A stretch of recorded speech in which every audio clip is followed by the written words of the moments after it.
Hello,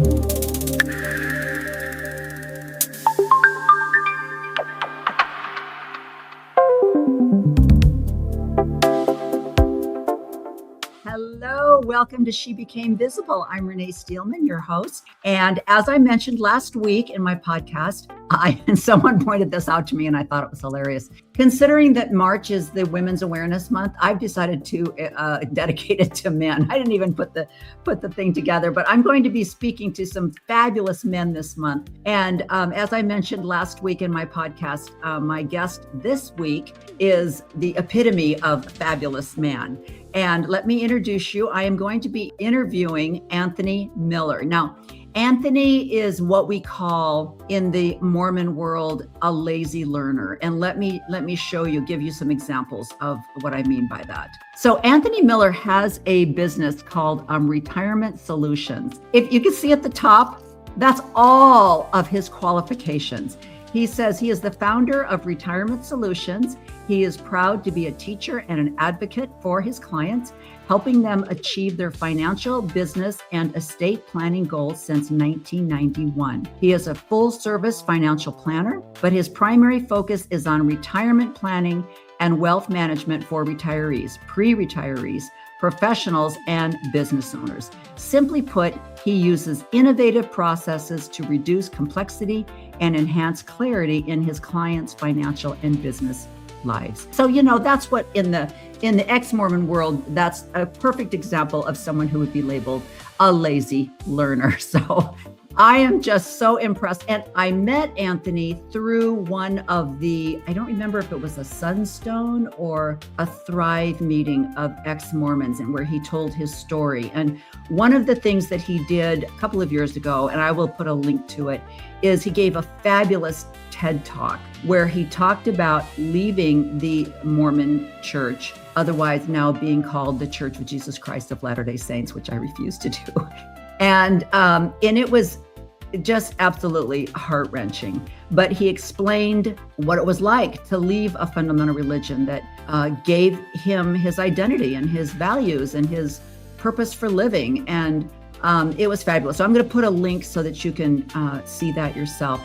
Let me bring Anthony on, because today we're going to be talking about women and the financial planning that is needed for women who either get divorced or are widowed or find themselves alone in the world, having had made bad decisions financially, or maybe not yet having made bad decisions, but they have fallen into they are totally responsible for their financial care. And Anthony has a lot of really great suggestions, and I'll talk more about why I thought this was such a great subject for Anthony to explain to all of us women when I bring Anthony on. So let's bring Anthony on. Hello. Hello. Thank you for hosting me. Well, it is absolutely my pleasure. And I am so just in awe of people who have just ingested as much education as they possibly can. It's something that I feel, because of my position as a woman in the Mormon church, I was denied. And I do hold some resentment towards it. And so many people will say, well, you can go back to school. You can go back now and do whatever you want. I'm like, I could, but now I'm in a place in my life where my husband is retired. Our grandchildren are even getting older. We have the freedom to kind of come and go as we please. And do I really want to be restricted by a school schedule right now at the time in my life? So I kind of go back and forth. I threaten my husband often, saying, I'm going back to school, and then I look at the schedule and go, yeah, I don't want to do that on Wednesday. I want to go for a hike. So take a couple of minutes, because what I love about your bio that I read is where you came from, what your beginnings were. I found it fascinating because you came from a Mennonite home. Is that correct? Yeah, all my ancestors are Mennonite, which is a very conservative Anabaptist movement. And on my mother's side, my mother's father, Nelson Kaufman, would have been the equivalent of a general authority in the LDS Church. He was on the welfare board of the Mennonite USA Church, and he had a mission that he ran for many decades in Hannibal, Missouri. and was very, very well known. And then my mother's mother, her name is or was Christmas Carol Kaufman. Oh my And she God. wrote historical fiction and is well known among Mennonites and other Anabaptists, Amish and Hutterites also often are aware of Christmas Carol Kaufman. So with her historical fiction, she was like the equivalent of like a Gerald Lund in the Mormon faith that wrote The Work and the Glory Wow. series kind of thing. And then on my father's side, my father's father was an entrepreneur, and he had a turkey operation in northern Indiana. And after a really bad summer where a lot of the turkeys smothered themselves, he shifted to a chicken hatchery operation that my youngest uncle has turned into a very large business, very successful in the Midwest, called Miller Amish Country Poultry. My father, on the other hand, he passed away last year. He sometimes entrepreneurship, the next generation doesn't do great. And that was the case with my father. He had a very difficult time holding a job or following through on things. I think he probably had, I know that he had dyslexia. He probably had some other conditions that made it very difficult for him to provide. So we grew up very poor in Arizona. My parents joined the church when I was 3. After we moved to Arizona, I went to 8 different elementary schools growing up because we kept getting evicted from our homes. And then my parents divorced when I was about 14, 15 years old. And as the oldest of 4 children, I would mow lawns. And then when I could drive, I delivered pizza. And then my divorced mother did sewing and alterations out of a little farm shack of a house that we rented in East Mesa on Gilbert Road that doesn't exist anymore. She ended up remarrying probably faster than she otherwise would have out of economic necessity. She remarried within a couple months of me graduating from high school. But all of those experiences of having a successful entrepreneur as a grandfather on my father's side, having well-known religious leaders and educators on my mother's side. My mother's brother was a very well-known professor at University of Virginia as an educator.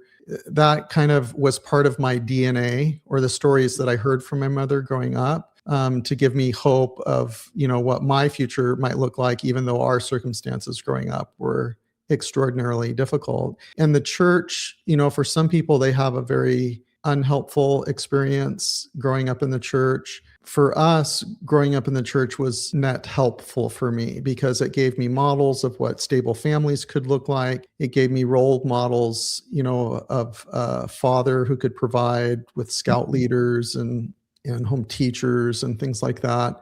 And so, and it provided me structure and opportunities to grow when I went and served my mission and so forth, to kind of navigate my ADD type tendencies and maybe a little bit of if I have neurodivergence kind of thing. And I served in Barcelona, Spain, learned Spanish, and it really allowed me to remake myself and come home and really focus on education, and gave me the tools to do some of the things that you were referred to in my career in financial services. I planned my life so that I could retire when I was around 55 years old, and I'm 59 now, because I thought that I needed to be able to go serve missions for the church. So we lived below our means and saved and invested so that I could retire 5 years ago, but 10 years ago, my faith collapsed on me. So today I decided, instead of retiring, that I would drop to half-time work, and I stopped accepting new clients. Sometimes I make exceptions, but generally I don't. And we snowbird between our home in Billings, Montana and Mesquite, Nevada. I have about 250 core clients. Most of them are retired. So if I work into my late 70s, I'll probably work longer than most of my clients will live, is how I've got to where I am today in the story. You know what? That's amazing. And I love that you told the story of your mother marrying probably too soon for financial reasons. And that's one of the things that I see in the Mormon church and in the ex-Mormon church, is the need for financial stability that women don't have, especially if they're like your mom, were raised in a religion where they were told that their role was to be a stay-at-home mom and that education was not important. And so they find themselves either divorced or widowed. They have absolutely no skills, no education, nothing to put on a resume. And what do? And so many times they go to labor type jobs. And it's so funny because I grew up in the Midwest. And so we have so much in common between Midwest and Arizona now. What I love about the Midwest is there is a strong work ethic there. My family was Methodist. So I grew up with a religion and Jesus and prayer and whatnot. All my entire family was pretty much blue collar, and college was not important. They all seemed to provide well for their families, working at the Caterpillar. And, but most of my mom, worked in what they called Western Electric back in those days, is now AT&T, and where she met my stepfather. And my dad sold used cars.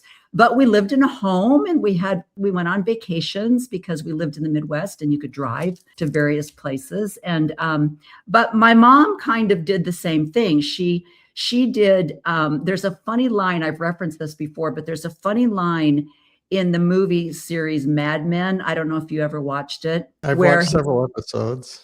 Because it was my era, the little girl in that was like my era. And there was one point where her husband, she and John Hamm and his wife were having marital issues. And he found out that she was having an affair. And he said, "Oh, so you got the dinghy out before you jumped ship." And I thought, that's exactly what my mom did. She was working at, she met the manager of her division and they started up a relationship. And then she divorced my father. And 6 months later, she was married. So I was like, oh, yeah, I know how that goes. But I see that. And I don't know whether it's financial for a lot of women that jump into another relationships, or if it's just the inability to be alone. There's, I'm sure, multiple reasons why women remarry so quickly. But I love that you talked about how your mom showed you what you could do and who you could be. In reference to having it be Women's Awareness Month, even though I'm interviewing, we will give tribute to the fabulous women that build men like you. You're very kind.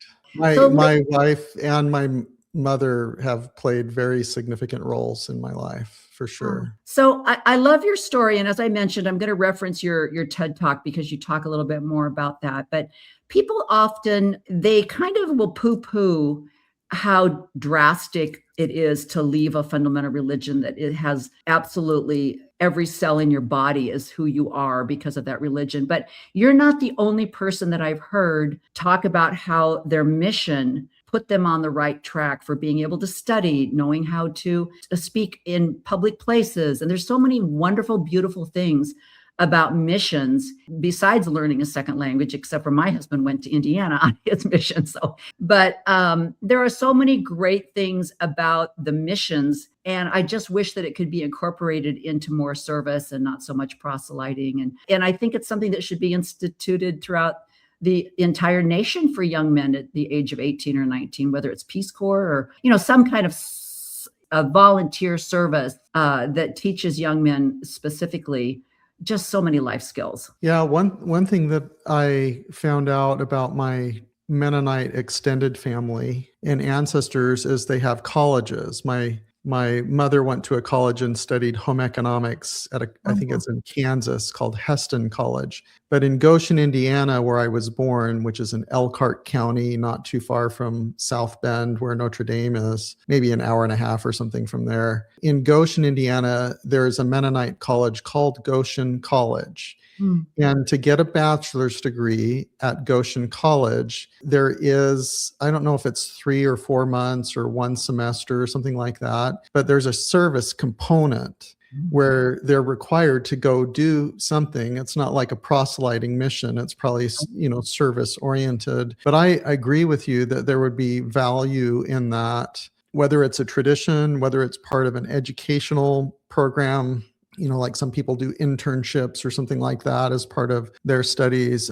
I think it's helpful for someone to go and have to manage their own budget and their own schedule and figure out how to develop relationships with new people, even if they're introverts, and it can be difficult. It can be traumatic for some people to serve a mission too, under a number of circumstances, but there is some value for many people as well. It's usually a both and, right? It's both good and bad, depending on the circumstances and who's involved and who the person is. But you're absolutely right, because I mentioned in one of my other podcasts that in Portland, when we lived in Oregon, Portland State requires service. That's part of the graduation. So, and they serve at the Kiwanis camp, which has young kids of all disabilities. And so you would see the captain of the football team with a young man with Down syndrome and holding hands and spending the entire day with this person. And it took people, they would say, you've got to send your son to Kiwanis. And I'd be like, no, he's nonverbal. He has no way of telling me whether he had a good experience. I don't trust him. He's in a wheelchair. Nobody could protect him. I was just worried about him being protected. And finally, they convinced me. And the young people that served him for that week, they served us and he served them. And it was I wish all colleges required that. It is a beautiful program. And it really does bring these people down to a level where I don't care if you're the president of the class or valedictorian, you got to serve a week at Kiwanis camp with some underprivileged kids. So that's I love that. So let's talk about, because one of the things, Anthony, that I love about your situation is I didn't know a lot of women who were divorced. I'm trying to remember young, when my kids were all young and I was very involved in the church and I had a group of women that we hung out with. I think there was one lady there whose husband left her, and she was part of our ladies' lunch group. And but she started going back to school and actually met someone she was going to Marylhurst, I think, in the Portland area, and met someone and remarried. I think she was the only person I knew that had gotten divorced, because divorce wasn't at that time real prevalent in the congregations that I belonged to in the Mormon church. But when I left the Mormon church, I became aware of how leaving a fundamental religion that teaches that you are married for time and all eternity, and that if you have been sealed together in the temple, you will be husband and wife forever, and your children will be your children, and you will be a family for all eternity. So if you have a spouse that leaves the church, you're breaking that covenant and you're destroying that eternal family. And so there were many people the women whose husbands said, I can't be married to you any longer. If you've left the church, I'm going to divorce you because I need an eternal family. I need a woman that I can go to the temple and be sealed to. And so I know that in the Catholic Church, there was a long time where divorce was illegal and you couldn't get divorced. So you would claim some weird annulment, so we weren't divorced. Our marriage was annulled after 30 years to get around those. And now I know they don't look at it like that anymore, because I know it's a biblical thing that divorce is shunned or not accepted, rather. What is your experience? Because you're dealing with wealth management. So you're not dealing with women who have been left with nothing, but you are dealing with women who maybe don't know what to do or how, or maybe, and I love what you explained to the audience, how you've even met with people when they're going through the divorce process, counseling on maybe you don't get the house, you don't want the house, things like that. So explain a little bit what you've dealt with or what you've seen. Yeah, those are good questions. I mean, I've seen over the 30 plus years that I've worked in these kinds of things, and from time to time, as an active believer, the bishop would try to figure out what to do with regard to what the bishop was doing in the ward in terms of counseling or using fast offering resources or things like that. And so I would periodically help in those situations to give some direction and advice and education and so forth. So I've seen a large range of circumstances. So there are some circumstances, of course, that are very common. This is a very overgeneralization, but very common, where the man goes on his mission, he comes home, his mission president tells him your next job is to get married, as if it's like that's some big revelation, right? Because he tells that to every young missionary pretty much. And the missionary goes home searching for a wife, and often gets married very quickly while they're infatuated to someone who isn't established in their career, maybe even who's very young, 18, 19 years old, and then they start having children right away. At least our generation, we're within 10 years of each other, I believe. And I think people within 10 years younger than me, they were around for the after effects of President Benson's talk. Right. About the role of women and so forth in terms of being responsible for the family and having children and getting married young and all those kinds of things.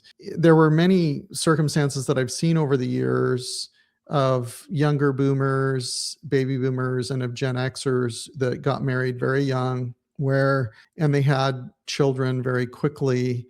And so I would say the majority of the time, I don't know if it's 2/3 or, anecdotally what it is, but the husband typically handled all of the financial decisions and the bills and, what kind of insurance to buy and what kind of employee benefits to sign up for and things like that, while the wife was the mother raising the kids. And without taking into consideration, or, unless the husband had been exposed to things like being raised by a single mom, like I was, the husband maybe not be fully aware of the implications of the kinds of choices or planning that he made. So I'll give you an example. So over the years, I noticed when I was working with people closer to my age in the business in my 30s, very common for the husband to be the primary breadwinner and the woman to not work very much outside of the home. And in the conversation with them, when we talk about life insurance, they'd think, well, the life insurance is to replace income if the husband passes away, so that the wife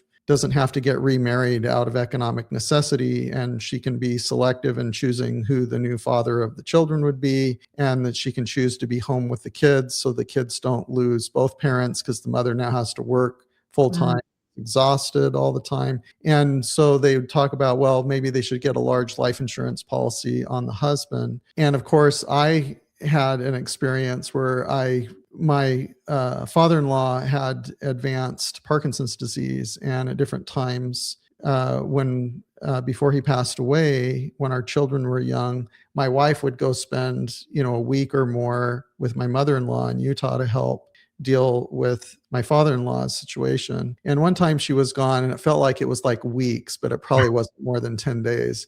And I was trying to run my business and go to work and take the kids to school and do the cooking and the laundry and taking the kids to their, extracurricular activities and everything like that. And it was just so exhausting. And when my wife came home, I'm like, we're going to buy $1 million more of life insurance on you, because if something happens to you, I want to be able to spend more time with the kids, right? And I want a nanny to help out, and maybe I don't want to be working full time. That means that I'd be contributing less to my retirement account. So even though you're not generating any income, I want to add more life insurance on you, not just to be able to put money aside, so that there's kids' education money or to pay off the mortgage, but so that I can be a better father if something happened to you. Wow. And my wife took that as a significant compliment for the contribution that she made. On the other hand, I've had to tell that story. I found myself feeling like I needed to tell that story over the years as to why there's significant economic value in the child rearing. And this concept or idea that gets perpetuated that the husband makes the money and it's his money, and you got to buy life insurance on him, and he earned everything, and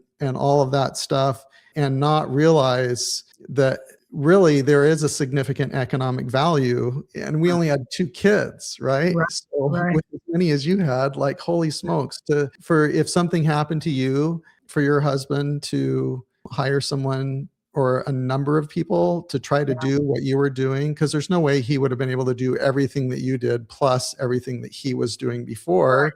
He would break, or he would lose his relationship with the kids because he would be so exhausted he wouldn't be able to be present with them. So those dynamics happen, and sometimes I still see that happen, but I noticed that over the years. And then what I would notice is that when divorces would happen, if they were very adversarial divorces, they became extremely expensive and took a long time to take.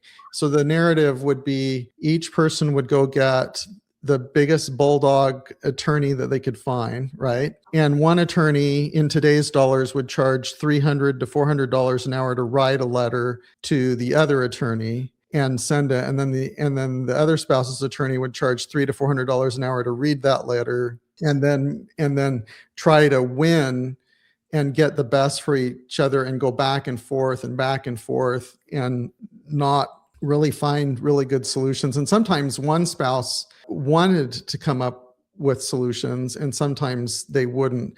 But I would see divorces where anywhere from 5 to 25% of the net worth of the couple ended up getting spent on lawyers' fees. And it was extraordinarily adversarial and take a very long time. And that would spill over to the sense of well-being for each spouse in unhelpful ways, and it affected the parenting and those kinds of things. So over the years, if there were a circumstance where one or both spouses decided to end a marriage, if I could be involved in the discussion from a financial standpoint on the front end and come up with solutions where both spouses were going to be able, it wasn't going to bankrupt either spouse, and take into consideration a couple of things that I'll mention that I see as huge mistakes, and the couple can settle on the resource or the financial asset division, and then take that information to an attorney and then figure out their parenting plan and things like that. It tended to be more helpful in terms of unwinding the marriage and having it be a choice and not cost as much and take as long. And it would put me in a position where I could give direction to each spouse. And whether both of them or only one of them ended up with me as a client of mine after that, usually both of them would end up as clients after that. But of course, once that happens, then they're each individual clients with rights of privacy and all, and I have to recommend what I think is in their best interest. I would recommend what I would think in their best interest when they're together, and separately as well. Anyway, that tended to be more helpful. When I would see divorces that didn't work out well, there were a number of mistakes that I would see. And I mentioned a couple of these to you when we were at Thrive. And two examples were that it was common for whichever spouse was less experienced financially, which often ended up being the woman. It's not always the case, but often it being the woman. There's a sense of security in keeping the home, and there's a sense of security in keeping the retirement plan. So in the divorce negotiation, I would frequently see where the wife would advocate towards keeping the home, and in the division of assets end up with as much of the 401k plan or IRA plans as possible, because to them that meant security. Without realizing, if they hadn't sat down with somebody, an accountant or a financial advisor, to figure things out, maybe they can't really afford to keep the home. Maybe the child support or what they can earn working as much as they're going to be able to work, or whatever, maybe they can't afford to keep the home long term. And whoever ends up with the home, then, if they can't afford to keep it, the first thing that happens is when they end up selling it, they have to absorb the entire cost of selling the house, right? And so that might be a 6% realtor fee plus closing costs and things like that. So if it's a $400,000 home with $100,000 of equity, and they have to sell it, and they have 6% of $400,000, $24,000 of realtor's fees plus other closing costs. Maybe it's $28,000 by the time they're done selling the home, but they only have $100,000 of equity. They end up with the home, with $100,000 of equity, but they absorb $28,000 of the cost of selling the home that they can't afford to keep long-term anyway.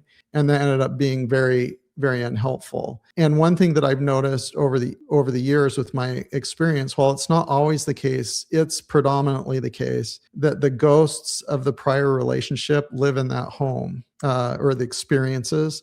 And so whenever the spouse that ends up with the home ends up dating again or ends up in another relationship, almost entirely, not 100%, but almost inevitably, the home gets sold anyway, because it's very difficult to move forward with a new relationship when the ghosts of the old relationship, are experienced within the walls of the home. And so oftentimes, part of the grief process, part of the process of unwinding a marriage is realizing that the home really isn't a security, it's just a resource. And whoever ends up with the home almost always is going to end up selling it, and they're going to bear the cost of selling it. And so 100,000 of equity in a home that you can't afford to keep, or that you're not going to keep if you're going to end up in a new relationship, isn't a $100,000 resource. It's a $72,000 resource, right? So you got shortchanged if you made the decision to keep the home. I see that kind of thing. And then with the retirement plan funds are monies that have never been taxed before. So when money is drawn from the retirement plan, it's subject to income taxes. And if it's an IRA account, individual retirement account, it's subject to a 10% tax penalty if it's withdrawn before age 59 and a half. So I've seen circumstances where the woman decided to keep the home that if she had gotten advice, she'd realize that she couldn't really afford to keep. And then she starts pulling money out of retirement accounts to be able to afford to make the mortgage payments before she sells it. But she's paying income taxes and tax penalties on the withdrawals from the 401k plan. It's like this spiral of doesn't work, because $1 in a 401k plan isn't worth $1 because the taxes haven't been paid on it yet. It's worth 80 cents on the dollar or 70 cents on the dollar if there are taxes and tax penalties. And a lot of times lawyers don't to understand family law, they don't understand these kinds of discussions. These are the kinds of discussions that accountants and financial planners need to have with people for them to make informed, great decisions. The best thing to end up with in a divorce is cash that's all after tax, because $1 is worth $1. And the worst thing is to end up with $1 of home equity that's really only worth 70 cents on the dollar if you're going to sell it, or a 401k or IRA plan that may have tax penalties in addition to income taxes that could be worth 70 to 80 cents on the dollar. Our financial planner offers the same thing. She works with women, but I don't think, when I've heard people talk about their divorce, I have never heard them say, before we called the lawyer, we called a wealth management person. That doesn't even come into the team, is the wealth management person. And that's amazing, the examples that you gave, especially for the women, because I do think they think, well, I get the home and this is my home, especially if there's children. Yeah. So that's all part, because do you want to dislocate the children? Do you want to take them from their friends in the neighborhood? Do you want to take them from the school that they're in? And then there are other complications with the home, like if there's a mortgage on it with a 3% interest rate and mortgage rates are now over 6%, how are you going to remove the husband's name from the mortgage and the house, right, without refinancing the mortgage, which makes it more expensive, right? So there are the non-economic discussions, like what kind of interruption are we going to make for our kids in their schooling and their friends and their neighborhood? But then there's the financial discussions. Like if one of them is going to end up with the home, how are you going to remove the other spouse's name from the mortgage? And how is that going to work if the mortgage is at 3%, but prevailing interest rates are now 6%? If the wife is keeping the home, she probably can't qualify for a mortgage to refinance it at 6% in order to be able to get the husband's name off of it. So those are complexities that usually you want a wealth manager, financial planner, or an accountant to help you figure out. Because if you're going to that blind and you have attorneys charging $300 to $400 an hour to write letters to each other and argue, I mean, a good attorney is like invaluable for sure. Absolutely. Yeah, right. But it can be very wasteful and adversarial when it doesn't need to be, if the divorce is at least somewhat amicable, and people aren't trying to hide money and screw over the other person and things like that, to figure out something that would be more helpful, that's more helpful for each spouse as well as for the children. Obviously, you got to have boundaries and things like that when there's been significant problems. But and really, when it boils down, most divorces, most of when you're talking about an amicable divorce, I don't hear a lot of amicable divorces, but as you said, it usually boils down to money. At some point, it's like, this is, what you were saying in the very beginning.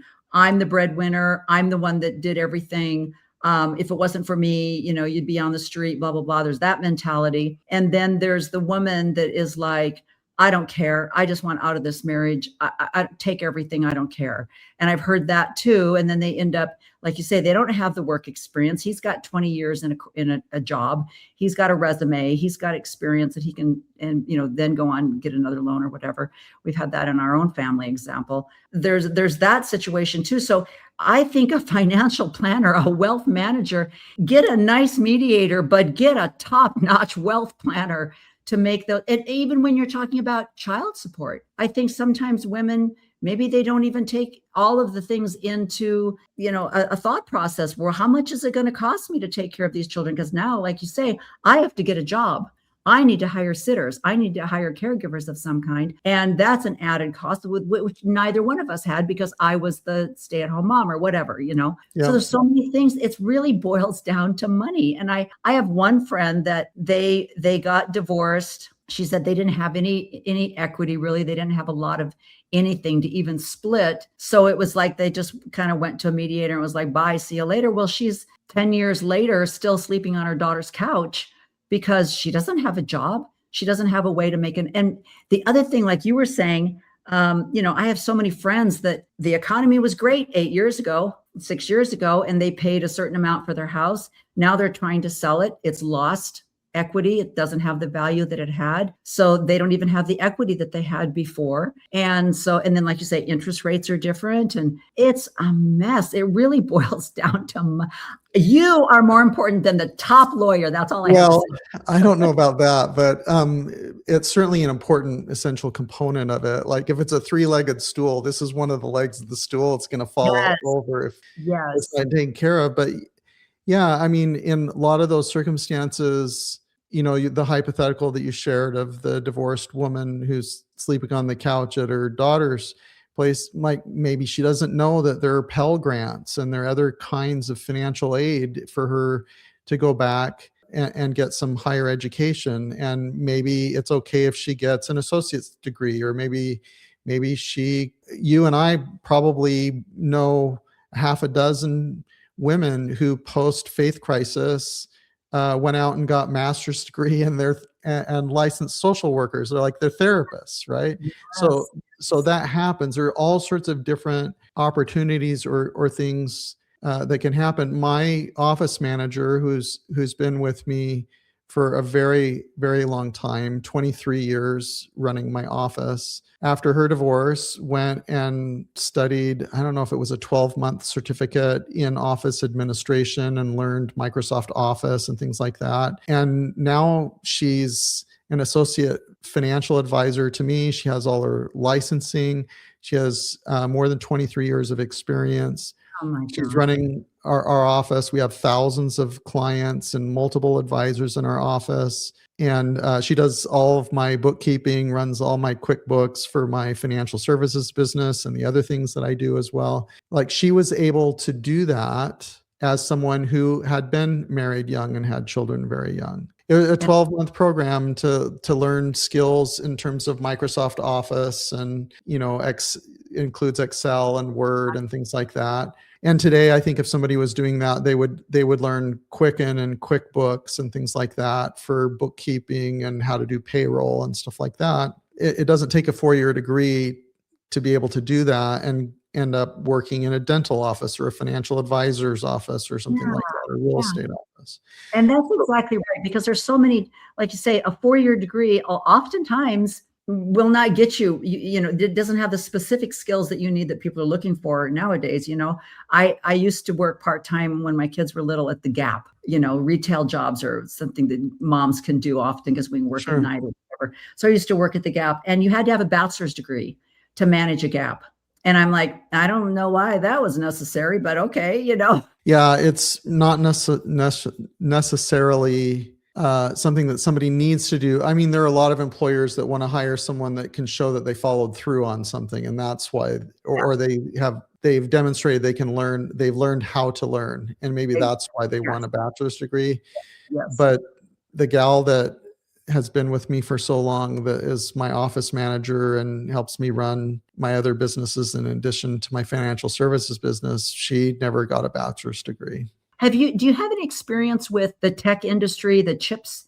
Arizona is now becoming like the leading state to have the chips factories being built here. Do you have any experience with because I know they're doing a lot of training, and it's going to really create a lot of jobs in the Arizona area.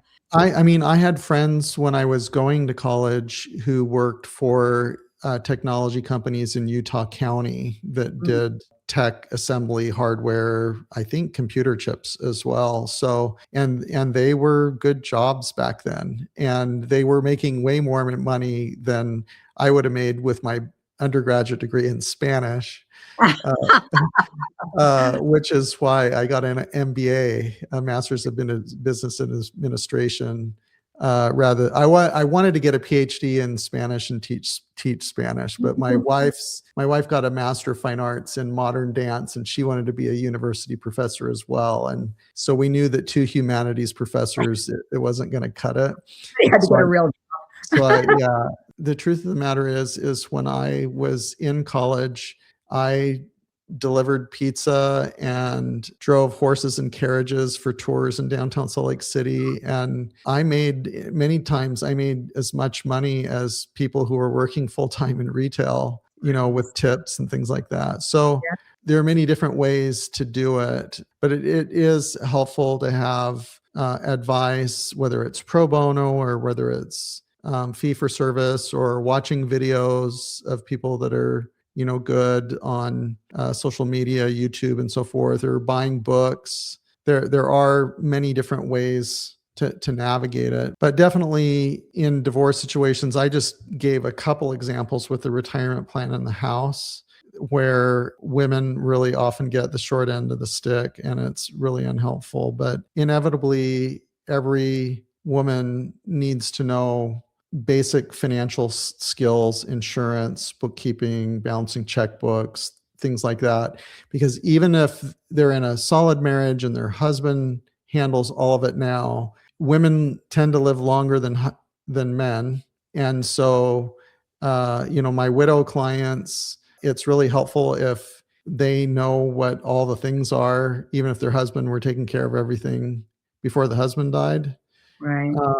And a certain percentage of marriages do end up in divorce. And even if it's amicable, to be thrown into the fire of all of a sudden having to figure all that stuff out. And there's so many times when just a little bit of information would have made a difference in the decision that they made to just walk away and say, well, we both sat down, divided up our assets, and then they find out years later, it's like, oh crud, I can't live on this. Or, I know there obviously there's exceptions to everything, but I have heard more stories like yours. I think Colin Powell's mother was a single mom, if I remember the story correctly, but so many successful men who had single moms who had to go back to work for either widowed or divorces of some kind. Their kids just seem to have so much respect for the work that they had to do and the time that the mom was out of the home. There wasn't a lot of resentment. It was respect and let's all get together. And there was this team mentality. I hear that more often than I hear the horror stories, but always, of course, there's going to be. I mean, men can put in the work too, right? Even if they didn't have that personal experience, they can buy and read biographies of women. There was a period of time in my faith deconstruction that I really wanted to understand the experience of women in our Mormon Spectrum group in Billings, Montana. We grew to over 100 people in the group. Wow. A good percentage were women. It still are, obviously. And so I really wanted to understand their experience more. And so I made a concerted effort to read biographies of women, starting with Tara Westover's Educated, that was award-winning. But I read others like Mira Scova's book and Leaving the Witness. I read that. And so I read a number of of biographies of women to kind of get a better feel for that. And I kind of feel like if men are willing to put in the work, they can get curious and seek to understand more what the experience is. You're right. You don't have to necessarily live it. You can learn, you can find out through other people's experiences what life is really like. And I think the saddest stories that I've heard are cases where the husbands were attorneys. And I read one case where they had this deal and she got a certain amount of money. She got half of his retirement or half of something. And he said, I will get every dime back that I gave you. And what he did then was take her to court for the next 15 years over child support. And he got back every dime through all of that. I mean, you hear those horror stories, and there's no way to protect yourself from every situation. But I do think meeting with a wealth planner, a money manager of some kind to give you some, that might not be a good idea, or let's look at the number. Let's just put the numbers down. It might be an eye opener for a lot of women. I would definitely say if the husband is that type of situation, it's totally worth it to lose 25 to 30% of the net worth hiring an attorney to boundary and offset that situation, right? So I'm not saying it's not worth spending 20 to 30% of your net worth on lawyers if you have one spouse that's like that example. Yeah, if you know that that's the personality of your soon-to-be ex, it might be to go for the big dog, That's what you got to do. Yeah. I know there's a family law firm here in Arizona, and it's run by a woman, and she was making a lot of YouTubes for a while because they were talking about the Gilbert Goons. Would you get involved in any of that? The young group of young people that were going around and beating up random kids. And I read about that. Yeah. So she was involved in that a little bit, and that's how I found her. But she'll say sometimes, she'll have women call her and she'll say, well, you didn't do anything. You didn't fight for it. You didn't do this. I mean, she's like a Dr. Laura Schlesinger, if you remember her. She was like, well, that's your fault. You just signed the paper and didn't ask any questions and didn't do anything. I'm like, write her name down. Maybe she'd be the good dog in the fight, So I have a friend that I've known for a very long time. Her name is Tracy Conen, Coenen, Tracy Conen. She's a forensic accountant, and she created a website and a book called the Divorce Money Guide. She has a social media following. She's been on the Wall Street Journal and USA Today and NBC and Forbes and stuff like that. And she's a forensic accountant, and she does a lot of expert witness and other kinds of analysis for very high net worth divorce cases, where you're doing lifestyle analysis and like who gets the condo at Vail and who gets ownership of the plane and that kind of thing. But she wrote this book and has this website called the Divorce Money Guide to provide the kind of information in terms of protecting one's self in a divorce setting for people who otherwise wouldn't be able to afford her. I definitely recommend if somebody is in an adversarial situation, it's worth looking up Tracy Conen, looking at the Divorce Money Guide book, as well as other resources. But she's someone who I know personally, and she's been a friend for a very long time, and she has really great information. I love that. Well, Anthony, this has just been so informative. I like I said, I've heard so many stories. I want to close this by playing something from your podcast, because kind of circling back to, breaking out of a fundamental religion where you've got designated roles that were given to the people, a little bit of a hierarchy that's kind of built into the fundamental religion, and which establishes who the moneymaker was, who the provider was, and how important the provider was, and then how sub-important really, the homemaker was. Those roles were, and like you were saying, in the Mormon church, when you went through the Benson years and the Spencer Kimball years, those of us that were young moms when that was going on, it was very, very clearly taught what your role was.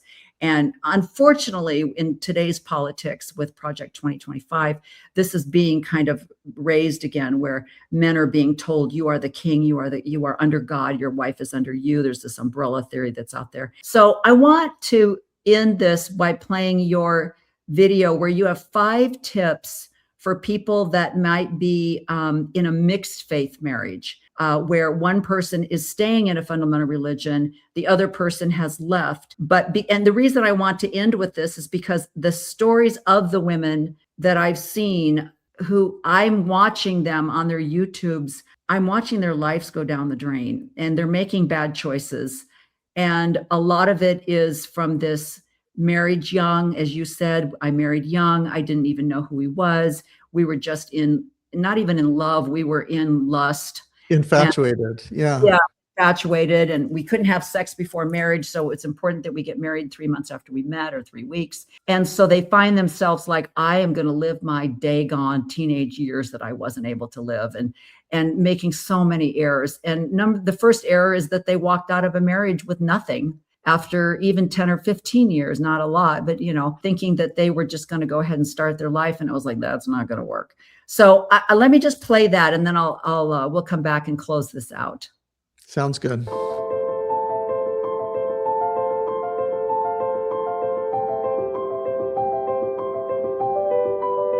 Welcome back to the Life After Deconstruction podcast. My name is Anthony Miller. It's been a while, but it's time to release another episode, and this is going to be a short one. It consists of a video recording of a reply that I made in the Marriage on a Tightrope support group on Facebook, based on my dear friends Alan and Katie Mount's Marriage on a Tightrope podcast, targeted towards individuals navigating a mixed faith marriage. Now, I should say that my opinion, at least from what I've seen over the years, is that what a faith crisis or faith transition, faith deconstruction tends to do is result in a complete deconstruction and renegotiation of many elements of an individual's life, and that tends to include the marital relationship. My sense is that what a faith transition tends to do is reveal or expose the marriage that already existed, including dysfunctions, including strengths, and including weaknesses. Sometimes this results in putting in a significant amount of work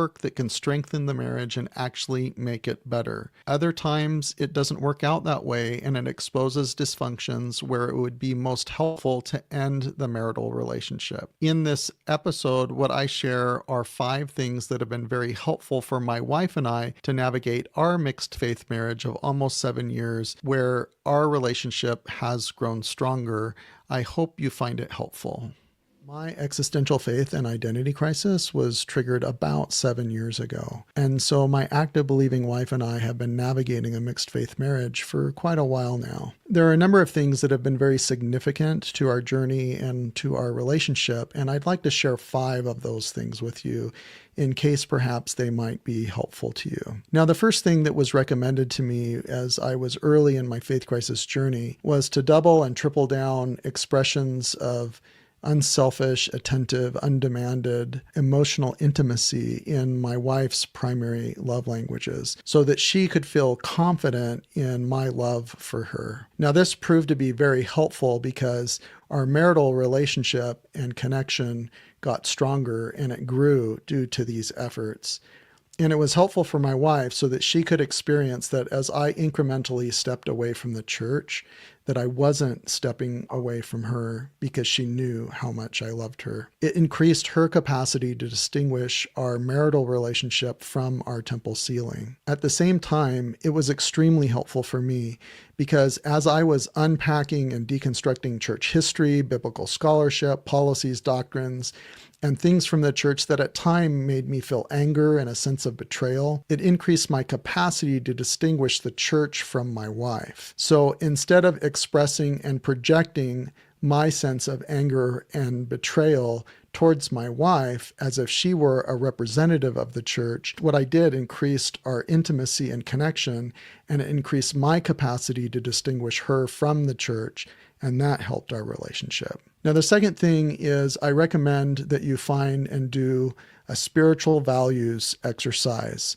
or something similar as a method to identify your common spiritual values, preferences, and interests, as well as your individual differentiated spiritual values, preferences, and interests. What we found for us is that we enjoy things together like listening to the On Being podcast with Krista Tippett, books from Brene Brown, things about Buddhism like from Jack Kornfield and Eckhart Tolle, things about faith and growth like from Brian McLaren, or other similar things that we enjoy together. Now, I'll listen to, read, and consume my own things that help me and give me an opportunity to thrive and grow. And my wife does the same thing. She has her own things. And then we have our shared things that we do together, shared interests and shared topics. We both experience a sense of spirituality and connection, for example, in charitable work or in service to others. And there are shared activities and things that we do in this area.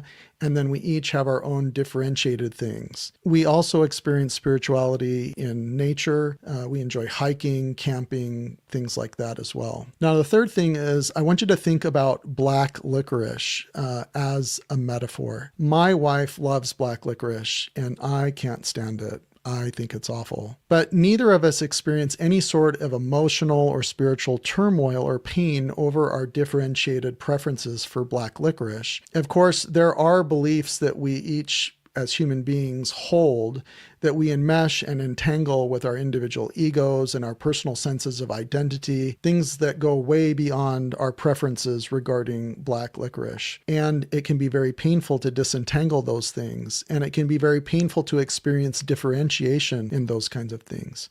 But in the end, and this is kind of a Buddhist leaning idea, these are all just black licorice. If we can nourish and develop intimacy, relationship, trust, and belonging with the things outside of black licorice, then maybe we can increase our capacity to be able to choose for it to be okay that our spouse likes black licorice, metaphorically, or in my case, literally.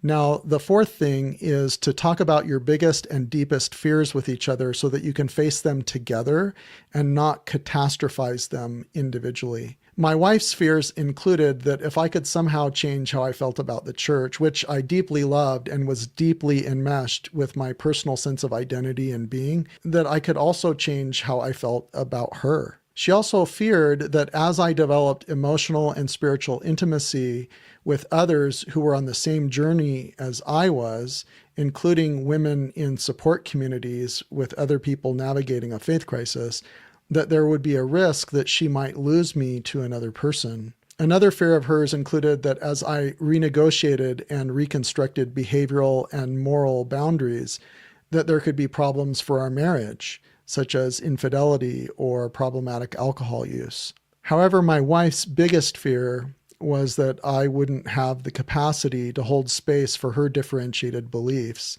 if she did not also experience a faith transition and leave the church with me. And my biggest fears were in many ways similar, that she would someday decide that she couldn't be with me anymore, having left the church, not believing the temple or priesthood was more than man-made, and eventually that I might formally resign from the church, leading her to choose to not be with me. It was helpful for us each to talk through these things rather than to each privately and individually catastrophize them in our minds. Along the way, we each had to put in a significant amount of individual work to increase our confidence that we would each be okay even if we weren't together, which actually made it possible for being together to be a choice.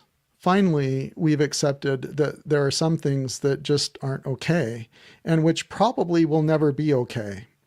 It will probably never be okay for my wife that I left the church and that I speak publicly about it. And it will probably never be okay for me that she's made a conscious choice to not study and deconstruct the same things that I chose to deconstruct. But we both choose to be together. We want to be together. We choose us. And maybe it's a Buddhist type principle of choosing to live in ambiguity and in uncertainty.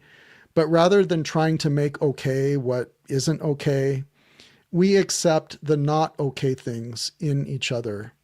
And we choose for it to be okay that these not okay things exist because we choose us. We acknowledge the individual autonomy and the individual choices that we have each made. Unselfishly and attentively striving to express love and emotional intimacy in each other's primary love languages, clearly communicating to each other boundaries, talking together about our greatest fears, nourishing our shared spiritual languages while also individually growing and thriving in differentiated ways, and making the choice that we choose us and for it to be okay that not okay things exist. Together, these things have made a difference. I can tell you, and she would tell you as well, that our marriage and mutual trust and intimacy is the strongest that it has ever been in our over 32 years of marriage. Yeah, that is so beautiful. I Thank you. love what you said about the fears that we both had.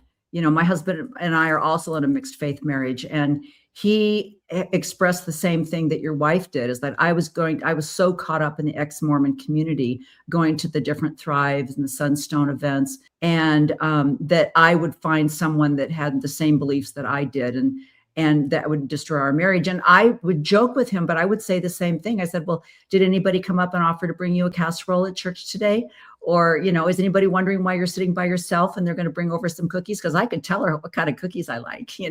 I would joke and things like that. But it was a sincere thing. It's like, at some point, he's going to find somebody in the ward that just was recently widowed and go, wow, I could go to the temple with her. And so we both had the exact same thoughts. And then say exactly what you said about, how dare you not be interested in these historical facts? What's wrong with you that you can't be as interested in the historical facts as I am? And then in his case, it's kind of like, how can you not just look at the beautiful things that I've experienced or we've seen, and the beautiful people? And he's kind of more of a positive thinking person. I'm a little bit more cynical, but I just love the idea, because everything that you said in that is basic marriage fundamentals in the first place. That you don't have to think exactly alike. You don't have to like the same ice cream or the same candy in order for a marriage to be successful, but you do have to love and accept each other for who you are. It's just beautiful. And the reason I wanted to end with that is because in the Mormon church, I am seeing marriages being dissolved over something as simple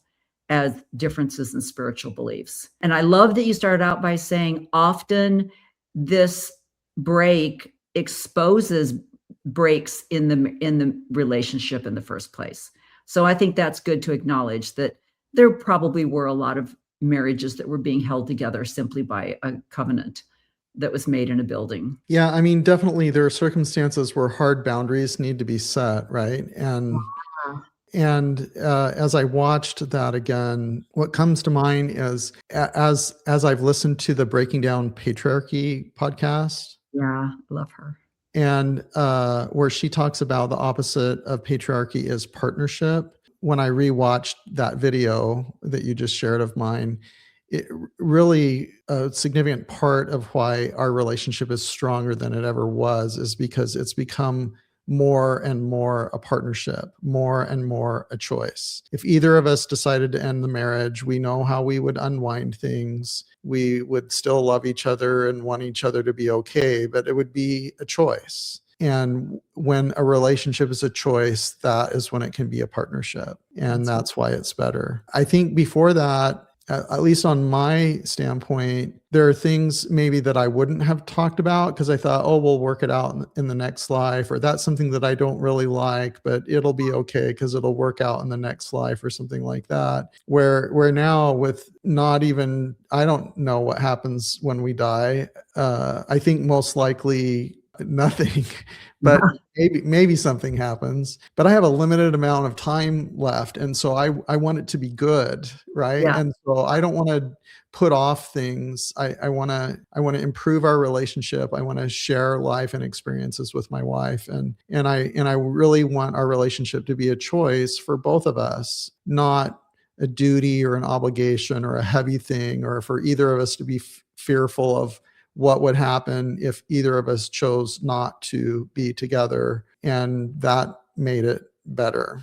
But it took a lot of work, probably more for me than it did for her, but it took a lot of work for both of us. Well, and I think that brings us back to the financial aspect of the conversation, because if you're dealing with the concept that it's a partnership and that you're both in this together, it makes it easier to lay your life out financially where both people are benefiting from both people's roles in the partnership. And so it gives you the freedom to talk about things financially and not just wait until there's some kind of hardship that's either going to break a marriage up or a death or something like that leaves one person stranded. And so there's so many aspects to having a good relationship. And the financial, they all talk about money, how money is and I know having a disabled child, I was very aware of, I think it's over 80% of marriages with disabilities end up in a divorce because there's so much either resentment or caregiving that's done to the child and the other spouse feels neglected or whatever the case is. And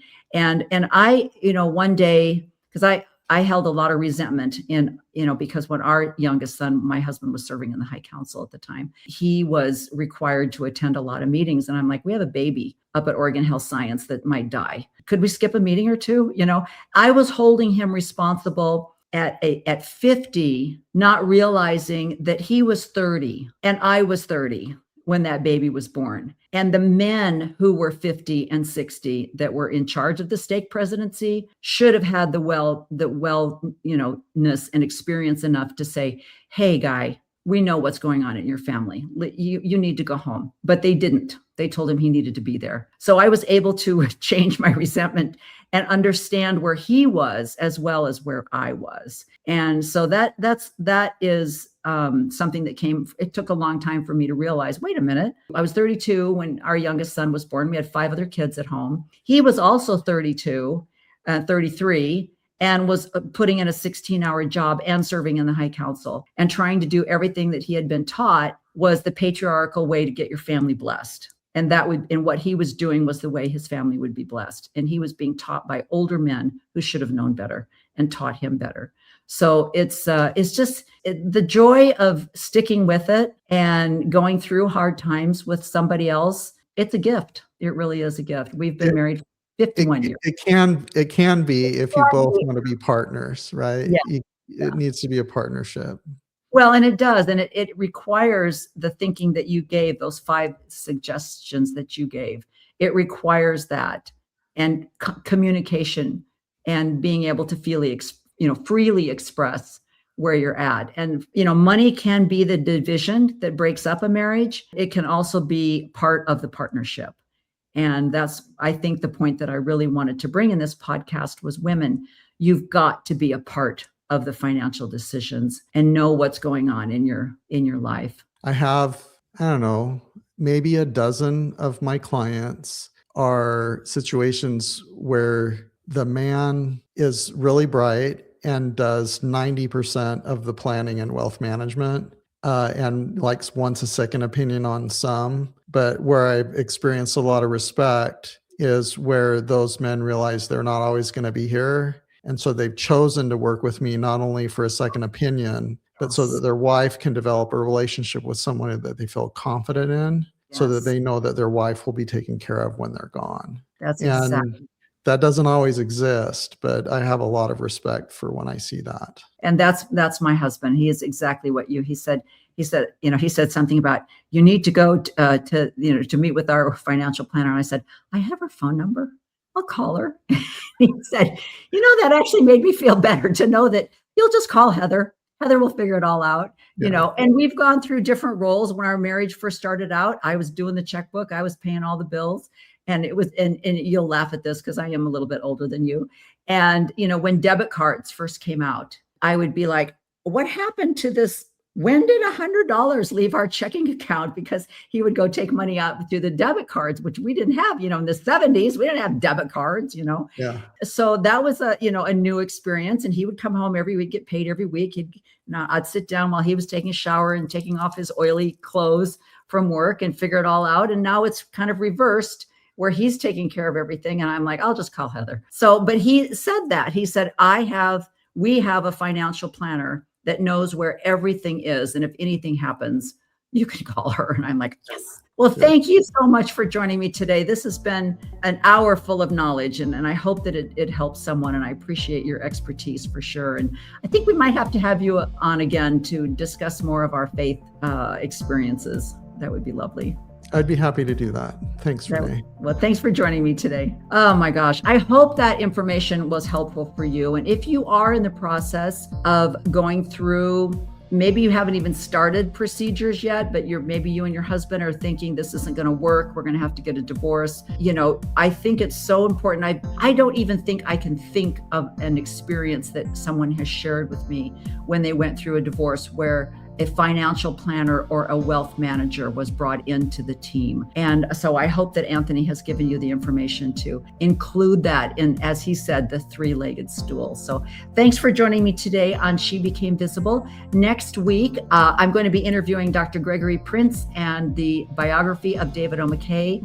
Anthony mentioned that his wife was raised in a David O. McKay home. I was raised in a David O. McKay home, and I had a David O. McKay type of faith. And Anthony mentioned that we might have to bring him on with Greg so we can talk about that. But Dr. Greg Prince is going to be talking about the biography that he wrote and the fact that beautiful biography on one of the prophets that was a prophet for the longest amount of time. I think it was the reason why I left the church. So I said, well, it's not actually your fault, but it was kind of. So we're going to be talking about that. So join me next week on She Became Visible. And don't forget to like and share. And seriously, if you have never shared one of my podcasts, this would be the one for you to share with your mother, your sisters, your aunts, your friends, to realize how important financial planning is. Whether you're getting a divorce or not, to have a happy marriage, you kind of need to know where the money is. So thanks for joining me today on She Became Visible. We'll see you again next week. Bye-bye.